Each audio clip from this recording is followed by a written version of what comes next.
Now if की दो examples को हम लोग सामने रखते हुए कुछ दो असाइनमेंट्स पे काम कर रहे हैं। मिसाल के तौर पर मेरी कंपनी के अंदर एक सिंपल क्राइटेरिया है कि जिस एम्प्लॉय की सैलरी 10,000 से ज्यादा होगी उस एम्प्लॉय का ग्रेड मैनेजर होगा, और जिसकी सैलरी 10,000 से कम होगी वो असिस्टेंट मैनेजर होगा। ठीक है, सिंपल फार्मूला हम लगाते हैं।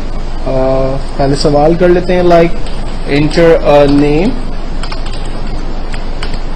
enter a salary, you are, like मैंने अपना ही नाम दे दिया इरफान, सैलरी 9,000 रुपीज। अगर सैलरी 9,000 है तो मेरा डेजिग्नेशन आना चाहिए असिस्टेंट मैनेजर। अगर सैलरी जो है 10,000 से हाईएस्ट है तो डेजिग्नेशन आना चाहिए मैनेजर। ठीक है, तो इसके लिए हम फार्मूला लगाते हैं इक्वल्स टू इफ अगर ब्रैकेट ओपन, इस सेल की वैल्यू बड़ी है 10,000 के तो कॉमा वो आदमी मैनेजर होगा, वरना अदरवाइज कॉमा इनवर्टेड कॉमा वो आदमी असिस्टेंट मैनेजर होगा। अब इसमें दो ही चीजें हैं। हमने ग्रेड का फार्मूला जो शुरू में सीखा था उसके अंदर मल्टीपल चीजें थी, तो इसलिए हमें बार बार इफ को जो है वो यूज करना पड़ रहा था। लेकिन यहां पर तो सिंपल दो ही क्राइटेरिया है कि सैलरी या तो 10,000 से ज्यादा होगी या 10,000 से कम होगी। तो इसीलिए हमने एक ही इफ के अंदर दोनों काम कर लिए। हमने कहा अगर इस सेल की वैल्यू 10,000 से बड़ी है तो वो एम्प्लॉय मैनेजर है, अदरवाइज वो एम्प्लॉय असिस्टेंट मैनेजर है। मैंने एंटर किया, आंसर आया मैनेजर। अगर मैं यहां सैलरी उसकी 9,000 ऐड करता हूं तो आंसर आ गया असिस्टेंट मैनेजर। अब इसी से मिलता जुलता एक और फार्मूला कर लेते हैं। फॉर एग्जांपल कंपनी में ACR सिस्टम्स बनते हैं। कंपनी में एक क्राइटेरिया सेट है कि जिस एम्प्लॉय को ACR के अंदर A+ ग्रेड मिलेगा कंपनी उसकी सैलरी में 15% इंक्रीमेंट करेगी। जिसे ACR में A ग्रेड मिलेगा उसकी सैलरी का 10% इंक्रीमेंट होगा। जिसे B ग्रेड मिलेगा उसके ACR में 5% इंक्रीमेंट लगेगा। सवाल सेम हम कर लेते हैं, enter a name, enter a salary,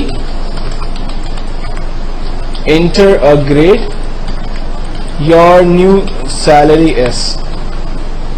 formula हम लगाने के लिए अपना नाम पहले डाल देते हैं, सैलरी 10,000 दे देते हैं, ग्रेड A+ असाइन कर लेते हैं। फॉर्मूला है equals to if bracket open, अगर इस सेल की वैल्यू बराबर है A+ के तो कॉमा सैलरी को मल्टीप्लाई करे 15% से। अभी मैं सिंपल 15% लेकर इसको एंटर कर रहा हूं। आप देखें उसकी सैलरी का इंक्रीमेंट 1,500 रुपीज आ गया। लेकिन एक्चुअल में मुझे यहां पर सैलरी का सिर्फ इंक्रीमेंट नहीं बताना बल्कि उसकी न्यू रिवाइज सैलरी बतानी है। अगर वो पहले सैलरी 10,000 विड्रॉ कर रहा था और उसे अब ACR सिस्टम मिला तो अब वो नेक्स्ट मंथ से 11,500 रुपीज विड्रॉ करेगा। तो मुझे एक्चुअल के अंदर यहाँ पर सैलरी को भी ऐड करना है। तो हम लोग इसी फार्मूले में प्लस कर देते हैं सैलरी को, एंटर करते हैं, आंसर आ गया। एक दफा फिर देखते हैं, इक्वल्स टू इफ अगर इस सेल की वैल्यू बराबर है A+ के तो कॉमा सैलरी को मल्टीप्लाई करे 15% से और उसमें जमा करे 10,000 को। जब वो सैलरी को 15% से मल्टीप्लाई करेगा तो ऑटोमेटिकली इसके पास आंसर आ गया 1,500, और जब वो उसके अंदर 10,000 रुपीज मजीद ऐड करेगा तो न्यू आंसर आ जाएगा उसके पास 11,500। ये तो क्राइटेरिया हमने बनाया था A+ का। अगर सपोज करें इस साल में A+ नहीं होगा, A ग्रेड होगा या B ग्रेड होगा, तो फिर वो कैसे परफॉर्म करेगा?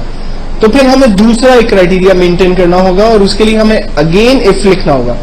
इफ अगर इस सेल की वैल्यू बराबर है A ग्रेड के तो कॉमा सैलरी को मल्टीप्लाई करे 10% से और उसमें जमा कर दे सैलरी को। अगर ऐसा नहीं होता, इफ अगर इस सेल के अंदर वैल्यू बराबर है B के तो कॉमा सैलरी को मल्टीप्लाई करे 5% से और उसमें जमा कर दे सैलरी को। अब मैंने पहले ही आपको बताया था एक्सेल में जब एक ब्रैकेट ओपन होगा तो उसे क्लोज करने की नीड नहीं है, सिस्टम खुद से उसे क्लोज कर देता है। लेकिन अगर एक से ज्यादा ब्रैकेट्स ओपन होंगे तो उन्हें आपने प्रॉपर क्लोज भी करना होगा। तो यहाँ पर हमारे पास 3 ब्रैकेट्स ओपन है, तो हमने तीनों ब्रैकेट प्रॉपर क्लोज किए, एंटर किया, आंसर आया 11,500 क्योंकि उसका ग्रेड है A+। अगर ग्रेड में मैं सिर्फ A देता हूं तो सैलरी उसकी रिवाइज हो रही है 1000 और टोटल सैलरी है 11,000। अगर उसे B ग्रेड मिलता है तो उसकी सैलरी में इंक्रीमेंट लगा 500, जबकि टोटल रिवाइज सैलरी हो गई है 10,500। तो एक्चुअल में ये वही इफ के फॉर्मूले हैं जिनको हम लोगों ने ग्रेड के ऊपर काम करके पहले देखा था। लेकिन जब आप दूसरे फाइनेंशियल एरियाज के अंदर जाते हैं या कंपनी के प्रोग्राम्स के अंदर जाते हैं तो यही फॉर्मूले किसी और तरीके से आपको सामने यूज करने पड़ेंगे।